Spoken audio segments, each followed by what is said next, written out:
talayo wanaag buu aadmigu tacab ku yeeshay tusaaliyo hanaanu dhigto taa ku bixiyay tusma iyo awood loo dhayo tulidku logay isku tiirsanaan buu dhigi kaga tallaabay ninkii turuqyo xoogliyo awood cududku tamaya ama tacab dhidbayo wagtii maalku tira beelay iyo taana kaan heli karayn tabar la'aantiisa ee tuugsadee toobiyaha goor walbaba taagan isku taytal maahee dadow taha loogaad taclin garaad ka shiiqo cilmiga kala tuublaynaya oo tuftiisa lagu diirsado loo tawaawilayo iyo tuuga xadayo marsho toobi kuugu reebin ee tolkiisa garan oo huqiyo ciilku taabantaaba isku taytal maahee dadow taha loogaad taqwadii ilaahiyo cabsida dhabu tawaaraysa qofkay taala laabtiisu wuu taabageliyaye waxtarkeeda aakhira ayuu taamku helayaye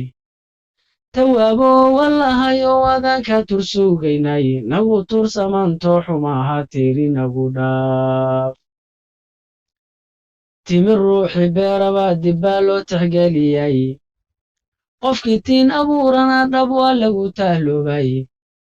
waana tacab ilaah oo dhulka tow ka soo yiriye waxtarkay isdheriyin dadkuna waa tabto kaloo tafaraaruqinu ibliis taranku yeeshaye hadday laba istuuntana waxbuu ka dhex talaalay tacubkii baxayuu markaa jaanka tirayaye saddex tir lamaan bay xaqiiq tira ku gaaraane hadduu kelimid taagnaan lahaa toban gaadaasheeda inuu yeesho tuuriyo inuu tica oo jawaaba labadaa tusmood baa midood loo tixgeliyay waxa aan tusaalooyinka kugu tiixay maanta waa tiica gala dul isnacay kala tagnaantooda eeyan tahani beeniya aloos la isku soo tuman dulmoona dhaayuhu qofkay toos u hagayaane luguhuna tilaab socodkabay kala tartiibshaane gacmahana tilmaam dul rabaa loo tubgeliyaye intaasoo istaag kulahayoon kala tag yeelaynin oo ku tooqa magacan eeyaan la kala tuur